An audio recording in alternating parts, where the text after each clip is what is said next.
Dr. Amina Kale woke to find herself surrounded by teeth. Not threatening ones, at least not directed at her.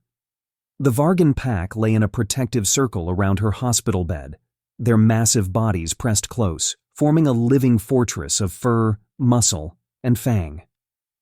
Each breath rumbled through them in synchronized rhythm, a collective purr that vibrated through the metal floor. "Oh, you're awake. Thank goodness." The nurse, a centaurian with far too many arms, bustled in nervously. "We've been trying to get them to leave for 2 days. They won't budge, won't even let the doctors check on you properly." Amina tried to sit up and instantly regretted it. Pain stabbed through her ribs. One of the enormous heads lifted beside her. Krishka, the pack matriarch. Golden eyes studied her with unnerving intelligence. Then the huge, wolf-like alien gently pressed her back down with a paw.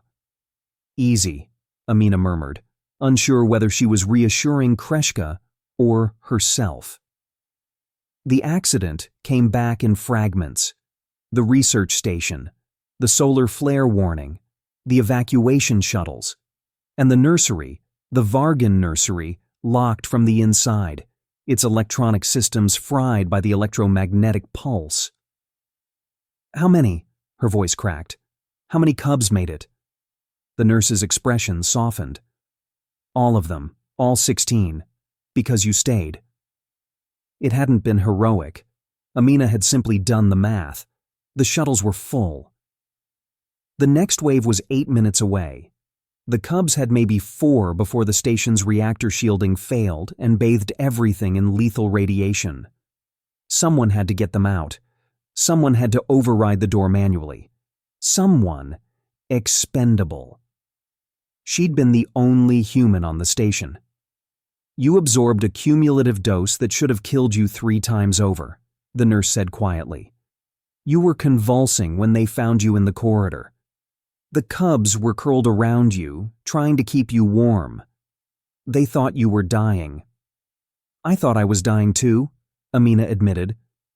Krishka made a sound. Not a growl, not a whine, something older and deeper. It bypassed language entirely and hit straight at the brainstem, tripping protective instincts Amina didn't know she had. The door opened. Ambassador Vrelin stepped in, wearing diplomatic composure that barely concealed his discomfort at navigating between 16 massive predators who very much did not want him there.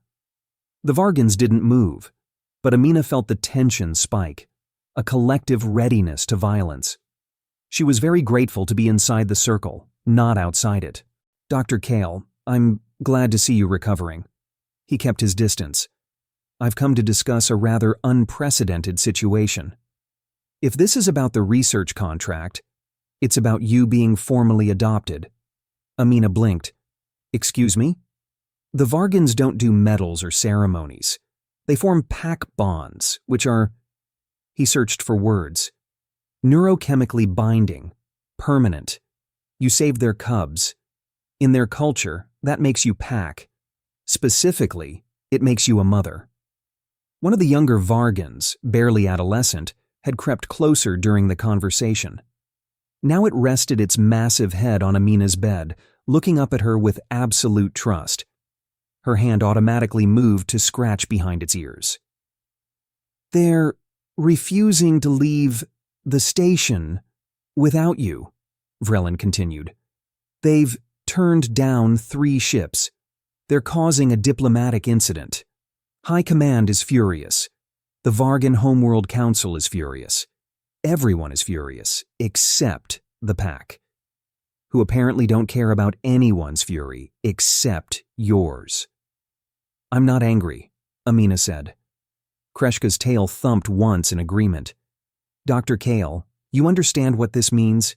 They want you to return to their homeworld, integrate into their pack structure. No human, no one outside their species, has ever been accepted this way. You'd be the first." Amina looked at the circle of predators who'd chosen to guard her instead of seeking treatment for their own radiation exposure, who'd refused evacuation to stay by her side, who'd traveled across 3 star systems because the idea of leaving her was unthinkable. What happens if I say no? Vrelin shifted. Best case. They camp outside your quarters until you die of old age. Worst case? They decide human civilization isn't worthy of their cooperation and the alliance collapses. That's absurd. That's Vargan's. He softened. They don't have a concept of casual sacrifice, Dr. Kale. You can't save someone's children and expect them to just say thanks and move on. To them, you declared yourself Pack. You bound yourself to them on the deepest level. They're simply returning the gesture. The young Vargan had closed its eyes under her scratching, making a sound suspiciously like a purr. I have a lab, Amina said weakly. Research. Publications pending. The Vargan homeworld has 46 research universities that would welcome you. They're not asking you to stop being yourself.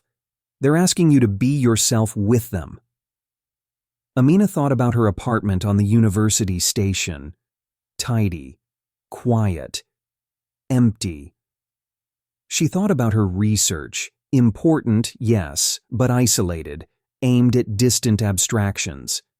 She thought about wrenching open that nursery door, drowning in radiation and certainty she was going to die. And how the only feeling she'd had was relief that the cubs would live. Okay, she said. Kreshka's ears perked up. The whole pack seemed to exhale at once. Okay, Vrelin repeated. I'll go with them, on one condition. Amina looked at Kreshka. Someone teaches me how to properly speak your language. I'm tired of guessing. Kreshka rose, carefully, avoiding the bed, and leaned forward. Her enormous head rested gently against Amina's chest, right over her heart. A rumble built in her throat, too deep to hear, but impossible not to feel. She says, Vrelin translated unnecessarily, that you already speak it perfectly. The pack closed in tighter, a wall of warmth, loyalty, and chosen family. And for the first time in her carefully structured academic life, Amina felt completely, perfectly home.